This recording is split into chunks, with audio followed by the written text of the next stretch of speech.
Welcome back to the deep dive. Today we are doing something a little different. Mhm. Usually we're looking at modern tech or, recent history or cutting edge science. But today we are going way back in time. We're tackling a giant. And a giant is absolutely the right word. We are looking at a book that has been called by many the greatest self-help book of all time. It is certainly the grandfather of the genre. Yeah. I mean, if you trace back almost any modern self-improvement guru, from Tony Robbins to Earl Nightingale, right up to the Brene Browns of the world, Right. if you dig deep enough into their footnotes, you inevitably, and I mean inevitably, find your way back to this one little book. It's like a source code. It is the source code for the Yeah. entire industry. It really is. We are talking about As a Man Thinketh by James Allen, but, and this is important for everyone listening, we aren't reading the dusty 1903 version. No, thankfully. We are looking at the 21st century edition, which was rephrased and updated by Sam Torode. So, why this day? Is the original just like unreadable? It's not unreadable, but it is. It's heavy. The original was published in 1903. The wisdom is timeless, absolutely, no question. But the language, it gets a little biblical, a lot of these and thous and these very dense Victorian sentence structures. It can feel like you're reading a sermon from a high pulpit. I can imagine. And what Sam Torode did is brilliant. He didn't change the meaning, not one bit, but he cracked the language open for the modern ear. You removed the friction so we can get straight to the code. Right. Because when I hear self-help from 1903, my immediate mental image is some wealthy British aristocrat. Oh, yeah. Sitting in a leather chair in a massive library, sipping brandy, maybe smoking a pipe, and telling poor people to just cheer up. Stiffen the upper lip, old chap. It's all in your head. Exactly. It feels like it would be so disconnected from any kind of reality I know. But looking at the bio you pulled for James Allen, that is not his story at all, is it? Not even close. And I think that context is absolutely vital. If you don't understand where this philosophy was forged, you miss the power of it completely. Okay. James Allen wasn't writing from an ivory tower. He was writing from the harsh, grinding reality of the British Industrial Revolution. This wasn't theoretical for him. This was survival. Yeah, the notes here are intense. He wasn't born into money. No. He was born into a poor, working-class family. And then, tragedy strikes. His father, in a desperate bid to find work and save the family, goes to America. And he's killed, robbed, and murdered. James was only 15 years old. 15. That's just a child. 15. And in 19th century England, there's no social safety net. There's no life insurance. Nothing. The family is left completely and utterly destitute. So what does he do? He has to drop out of school immediately. He's a kid, really. But suddenly, he is the primary breadwinner. Yeah. He goes to work in the factories. Wow.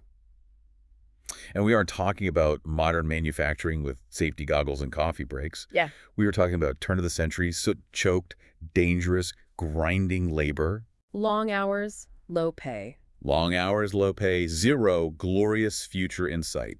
Just day after day of the same soul-crushing work. So he's a factory worker.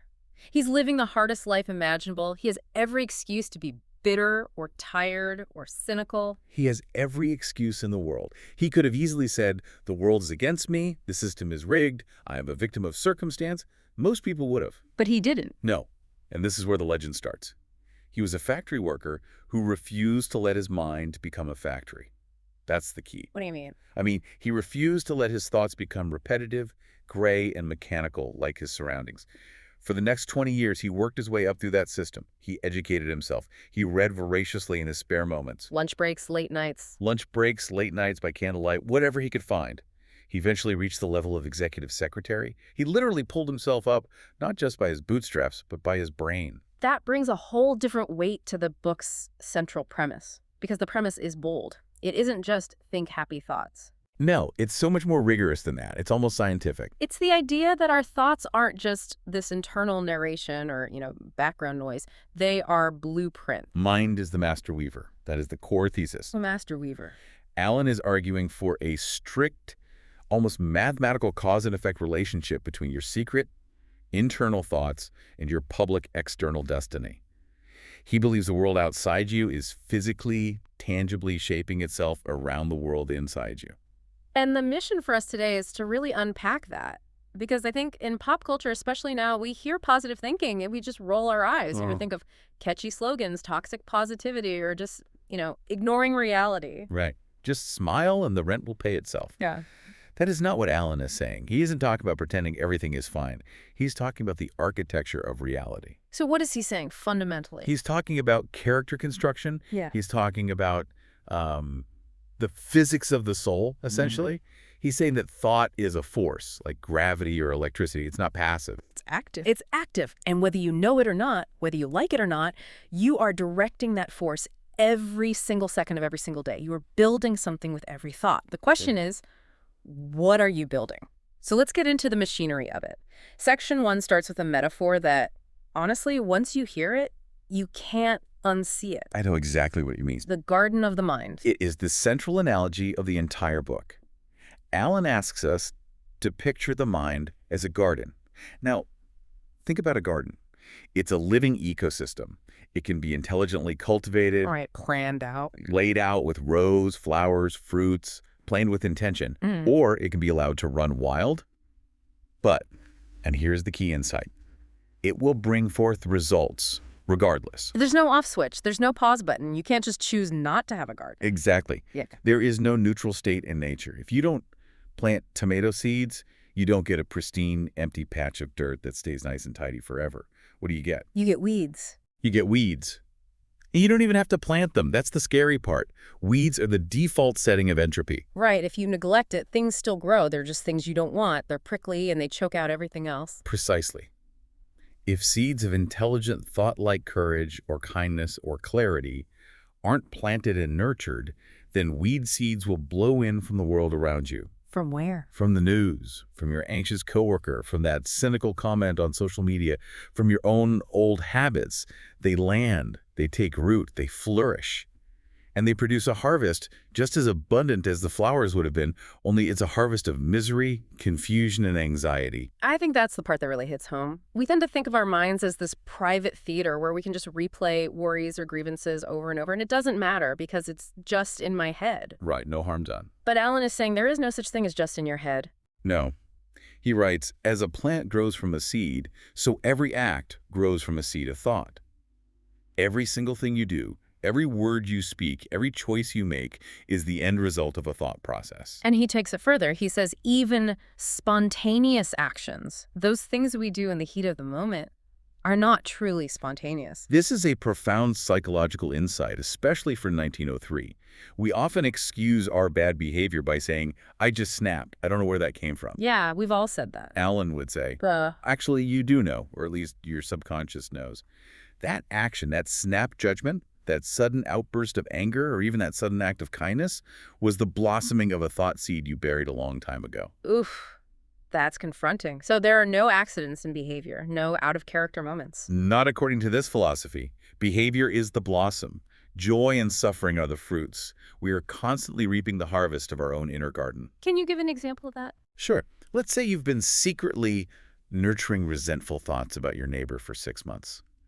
Just quietly stewing, not saying anything, just thinking, he's such an idiot. He always takes my parking spot. His music is too loud. Just letting that weed grow. Just watering it every day with little negative thoughts. Mm-hmm. Then one day, you're taking out the trash and he says, good morning, and you just unload on him, scream at him about something completely trivial. That wasn't about the good morning. It was never about the good morning. That was harvest time.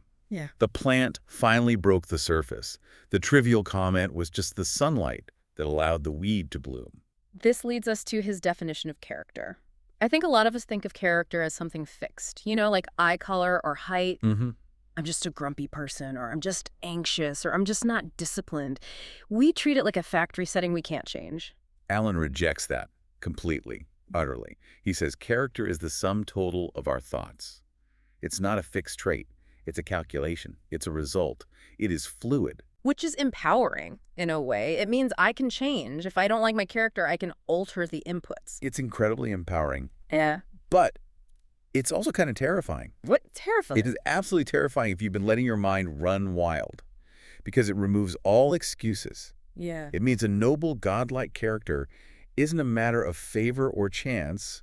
It is the natural result of consistent right thinking.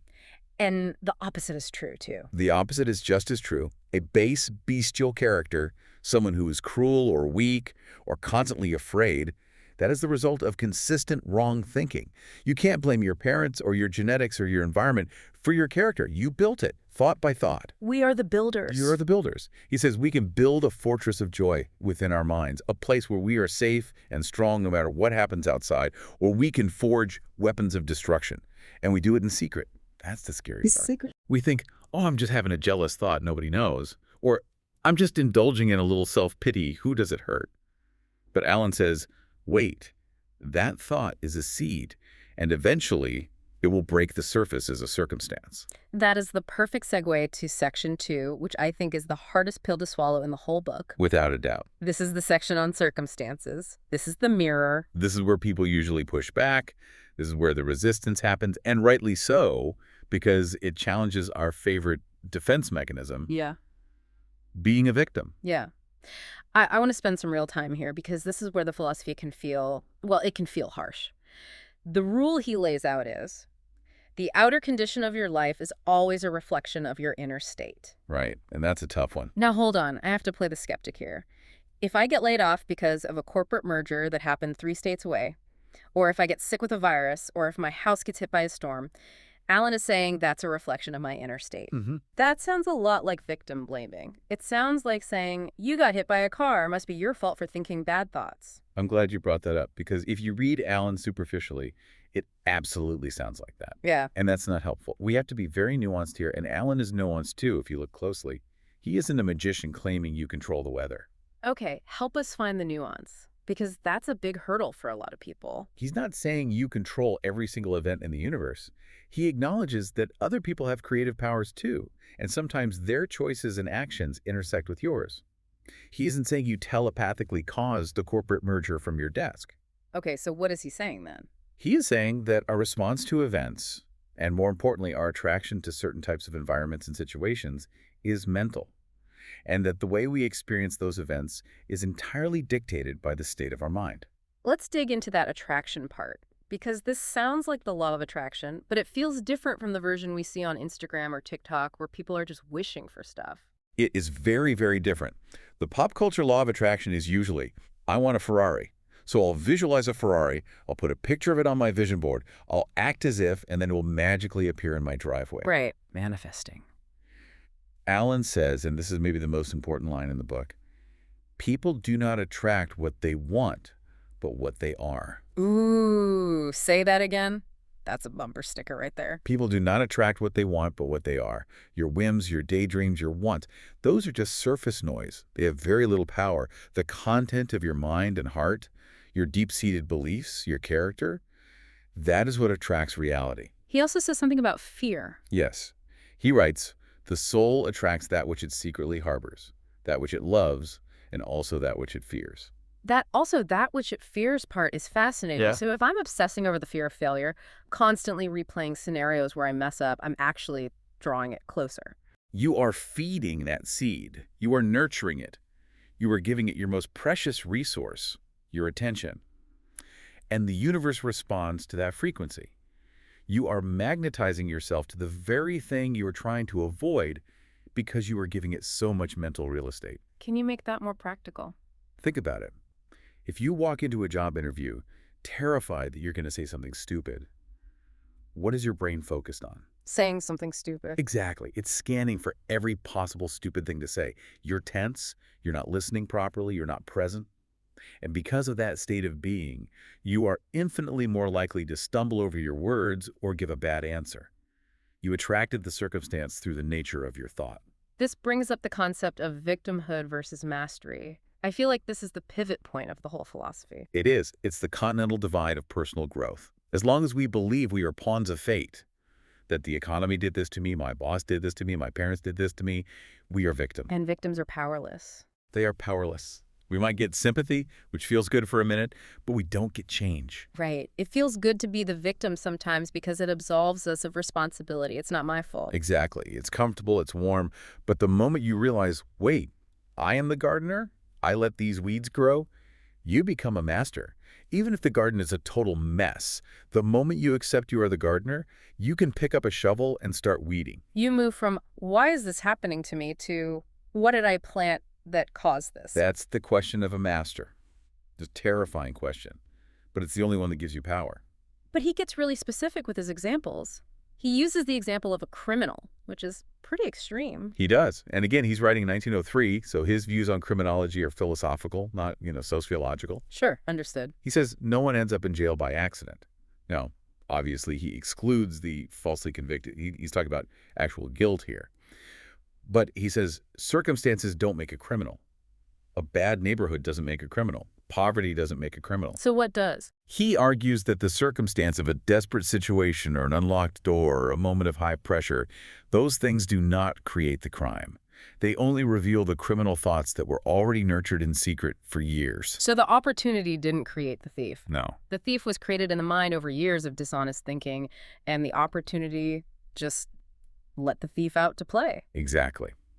Circumstances do not shape us so much as they reveal us. That is the quote.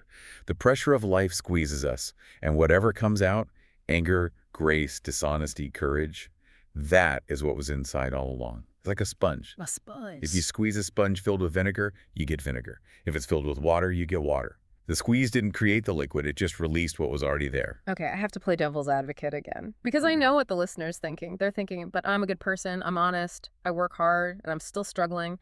Meanwhile, my neighbor is a jerk, he cuts corners, he lies, and he's rich.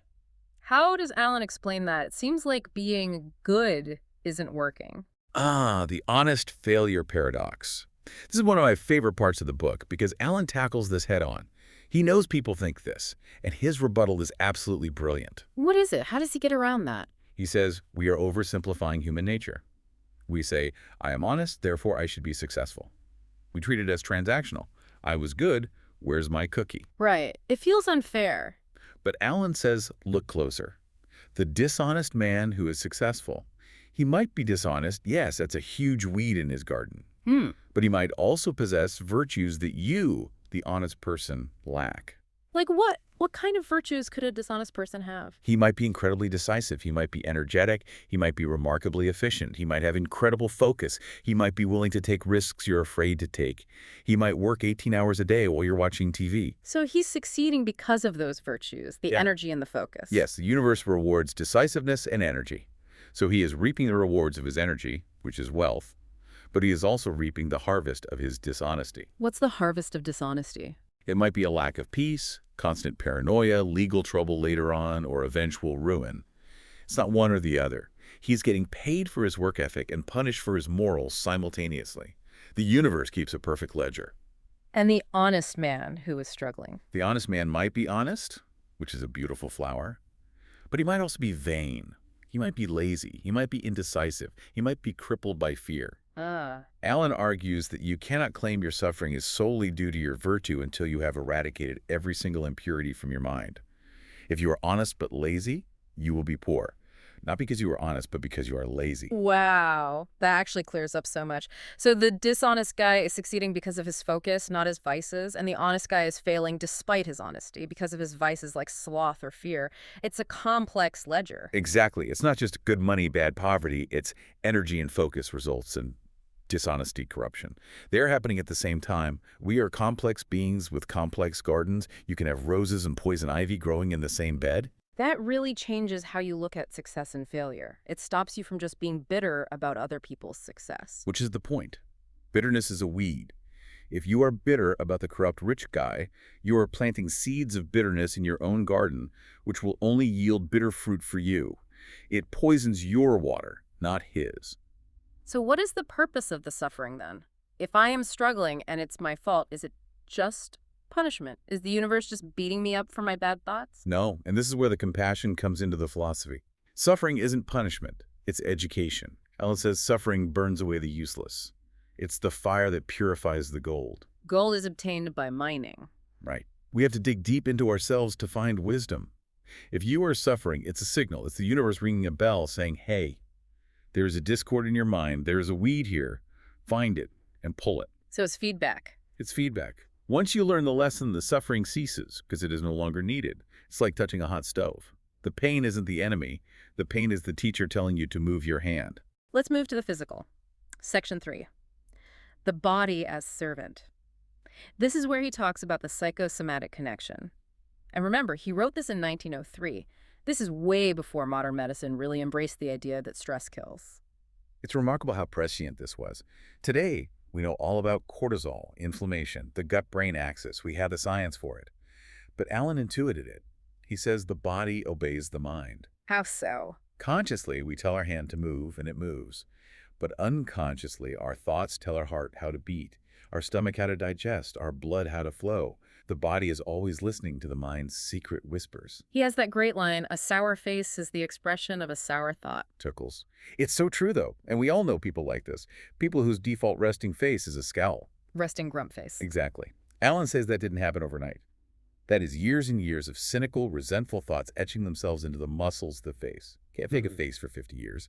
The face is a map of the mind's journey. The anecdote he uses is incredible. The contrast between the 96-year-old and the 36-year-old. Yes, it's so vivid. He describes a 96-year-old woman who has the bright, innocent face of a girl. She radiates light. He says she has summer in her face. And then he describes a 36-year-old man who has a permanent frown and looks twice his age. He's already old at 36. And the difference isn't genetics or skincare. Alan argues the difference is disposition. One is the result of a sunny, sweet mental garden. The other is the result of a garden overgrown with the weeds of discontent and bad temper.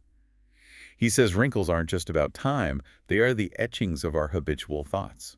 Fear carves one line, anger another. He actually gets into the mechanics of decline, which sounds very modern. He talks about anxiety and fear acting like a poison. He basically describes the fight or flight response. He says when you have anxious or fearful thoughts, you trigger the body's internal alarm system. Heart rate goes up, breathing gets shallow. He says this constantly depletes the immune system. Yeah, here's that great quote. Thoughts of jealousy, hatred, disappointment, and despair rob the body of its natural radiance. It's literally stealing your glow, your life force. It is. And the prescription he gives is so simple, yet so hard for so many of us. You cannot have a healthy body without a healthy mindset. So my gym membership isn't enough. You can eat all the kale you want, you can run marathons, but if your mind is a cesspool of resentment and fear, that kale isn't going to save you. Diet and exercise are important, but he says they begin in the mind. How so? You have to choose to value yourself enough to eat well. You have to have a thought of self-respect before you can take the action of going to the gym. The thought always comes first. Cheerfulness is the best medicine. That's the takeaway here. To wish the best for all people, to find the good in everything. Such thoughts are the portal to heaven. It sounds quaint, but scientifically it holds up. Lower stress, better immune response, better cardiovascular health. A sour face is a symptom of a sour soul. If you want to look young, stop worrying. Okay, let's talk about ambition. Section 4, purpose and success. Because a lot of people feel stuck. They feel like they're just floating through life. And Alan calls that drifting. And he warns against it in the strongest possible terms. He says thought unallied with purpose is just drifting. And drifting isn't just neutral, it's incredibly dangerous. Why is it dangerous? It sounds kind of relaxing, just go with the flow. Because a ship without a rudder doesn't just stay put in calm waters, it gets smashed on the rocks during the first storm. Drifters fall prey to petty worries. If you don't have a big goal to focus on, what do you focus on? The little annoyances. Someone cut me off in traffic, my coworker looked at me funny, my coffee was cold. Your mind, lacking a big problem to solve, magnifies the small ones. You drown in self-pity over trivia. And he says this leads to failure just as surely as big dramatic mistakes do. Maybe even more surely, because it's death by 1,000 paper cuts. So we need a central purpose. Yes, a legitimate focal point. It could be a noble spiritual ideal, or it could be a worldly business goal. The what is less important than the that you have one. It centralizes your thoughts. It gives them a direction. Exactly. It's the difference between a light bulb and a laser. A light bulb has a lot of energy, but it's diffuse. It just lights up a room loosely. A laser has the same energy, but it's focused into a single point, and it can cut through steel. Purpose gives your thoughts that laser-like focus. I love the advice he gives for the aimless, because sometimes you ask someone, what's your life purpose? And they panic. Right. It's a huge, scary question. I don't know. And they feel paralyzed. So what does he say to do? Alan offers a solution that I think is one of the most practical pieces of advice in the book. He says, if you don't have a great, grand purpose yet, focus on doing the task at hand with absolute excellence. Just do the dishes really well, file the report perfectly, answer that email with complete clarity. Exactly. Do your current job, however small or seemingly insignificant, with your total focus and energy. Why? Because you are building the mental muscle of focus. You are training your mind. And once that muscle is strong, the bigger purpose will reveal itself, and you'll actually have the strength to carry it. That is such practical advice. Stop waiting for the lightning bolt of inspiration and just start working on what's in front of you. Be faithful in the small things, and you'll be given dominion over the large things. That's the principle. Now, he defines success in a way that links back to that attraction idea we talked about. Yeah, it's a chain reaction. As you think, so you are. As you are, so you act. As you act, so you attract. It's a sequence. And he places success firmly on the foundation of self-discipline. He talks about lifting thoughts above animal desires. What does he mean by that? Sloth, self-indulgence, gluttony. You can't be a slave to your appetites, binging Netflix for 6 hours, overeating, hitting snooze 10 times, and a master of your destiny at the same time. You have to pick one. There's a hierarchy of thought he mentions regarding success. It's not just about getting rich. No. It starts with self-interest. That's the base level. I want money for me, which is fine, but then it expands to your family, then to your community, to humanity, then to the whole earth. He argues that the higher your thought, the wider your circle of concern, the more powerful and enduring your success will be. Why is that? Because if you only care about yourself, your success is fragile. If you care about the world lifts you up. The universe supports a plan that benefits the whole. And again, he hits on this idea of virtue as the foundation. The universe helps the humble and honest. It goes back to that paradox we talked about. Even successful people with vices succeed despite them, not because of them. Lasting success, he argues, the kind that brings peace and fulfillment, requires a foundation of virtue. Otherwise, it's a house of cards waiting for the first puff of wind. Let's move to Section 5, the power of visions. This is for the dreamers out there. The dreamers are the redeemers of the world. Isn't that a beautiful line? It is. It really is. He talks about architects, sculptors, poets, prophets. He calls them the architects of heaven. He says we must cherish our ideals.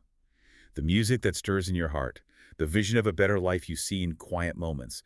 Don't dismiss it as foolish. Don't let the sentence of the world beat it out of you. Nourish it. Nourish it. Because that is the blueprint of your future reality. He says your vision is a prophecy of what you shall one day unveil. He tells a specific story here, the poor youth narrative. It feels very personal to Alan, given his background. It is almost certainly autobiographical in spirit, if not in detail. He describes a youth in a poverty-stricken workshop. Picture it. He is unschooled. He is working long hours in a stuffy, smelly room. It's a dead-end existence by all outward appearances. But inside. Inside, he isn't there at all. No. Mentally, he is already living in a palace of intellect and refinement. He envisions a life of grace and influence. He uses his spare moments to learn. He saves his pennies to buy books. He practices speaking well. He's building the man he wants to be inside his mind first. Yes. Yeah. And Alan writes that eventually he outgrows the workshop. It fits him like an old coat. I love that image. The environment just slides off because it doesn't fit the man anymore. It's like shedding a skin. The outer world has to catch up with the inner growth. And he goes on to become a master of influence and power, holding great responsibilities. The lesson is profound. Which is? You will become as small as your controlling desire, as great as your dominant aspiration. But people look at that man later in life. Maybe he's a CEO or a leader, and what do they say? Oh, he got lucky. He got a lucky break. Must be nice. He was in the right place at the right time. Right. Alan says this is the blindness of the world. They see the result, the beautiful finished building, but they miss the process. They miss the architecture. They don't see the hidden trials. They don't see the failures. They don't see the hours of mental discipline when he was tired and hungry, but kept studying anyway. Achievements are dreams realized. Luck is just the intersection where preparation meets opportunity. But you have to do the preparation. You have to build the machine in the dark before you can drive it in the light. Section 6 takes us to the ultimate goal.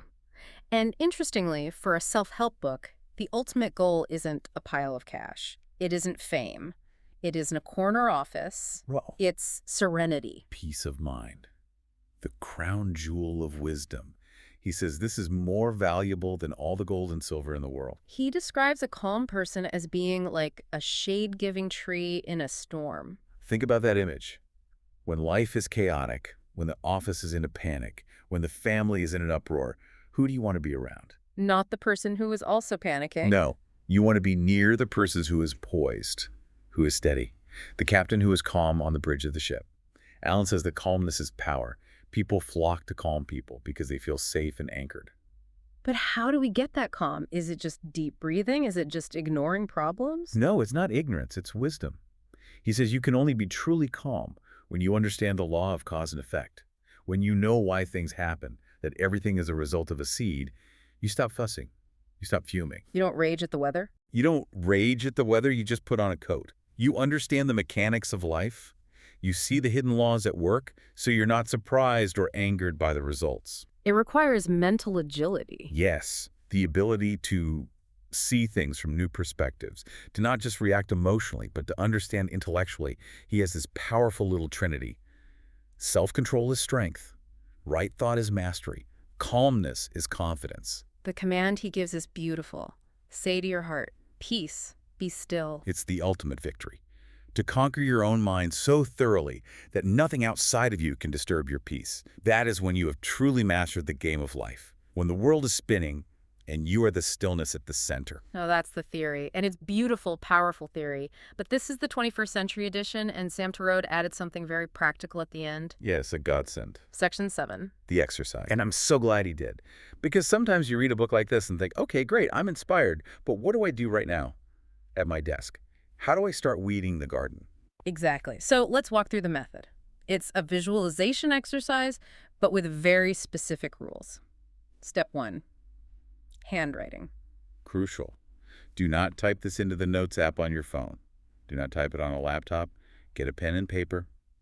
Write it by hand. Why is that so important? Torode argues that the physical act of writing connects the brain to the idea in a deeper way.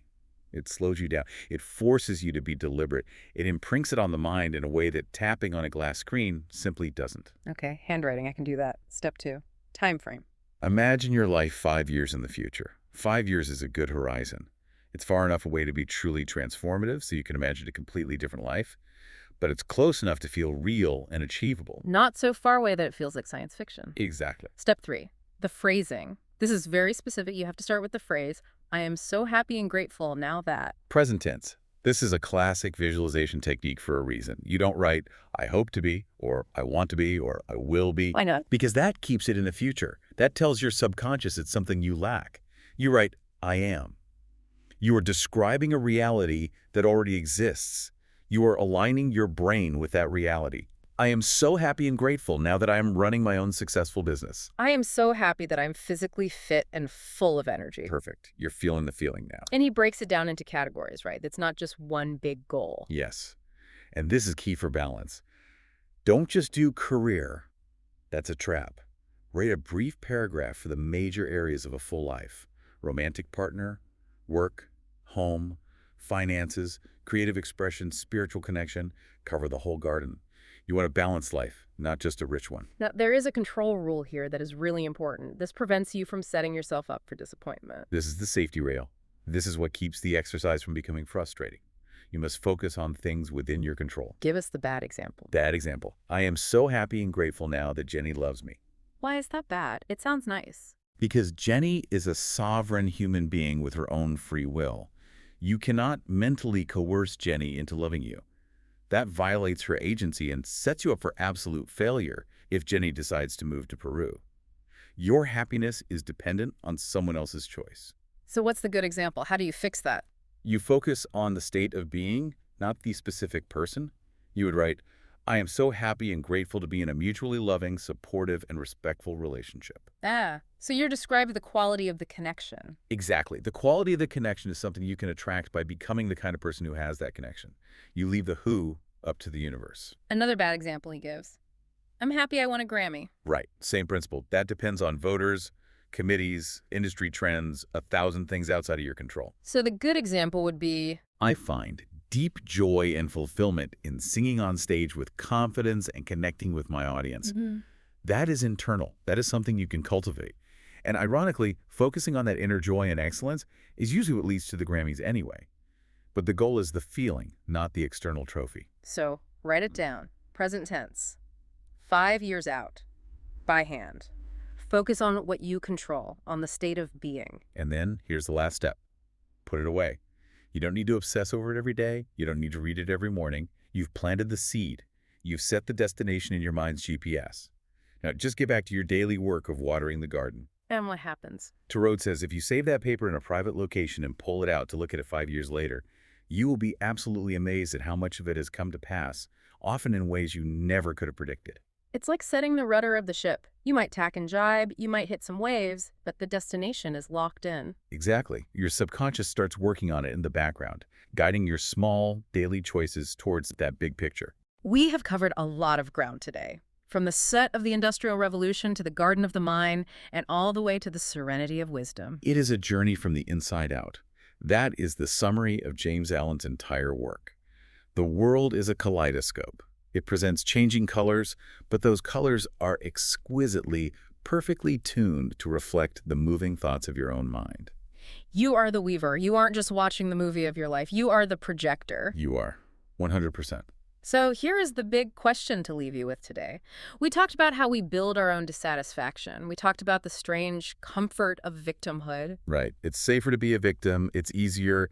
It gets us off the hook. If we accept, just for a moment, that we are the sole architects of our current dissatisfaction, what is the single most comfortable negative thought you're holding on to right now? The one that lets you off the hook. The one that says, it's not my fault, it's the economy, or I can't help it, I'm just naturally lazy, or I'll never be good with money. And the follow-up question has to be, who would you be if you dropped that thought today? Just dropped it. Right now. Like a heavy stone you've been carrying in your pocket for 10 years. Who would you have to become if that excuse was no longer available? That is where the freedom starts. That is where the garden begins to bloom. Think about that. And maybe start planting some flowers instead of watering the weeds. Thanks for listening to The Deep Dive. We'll see you next time.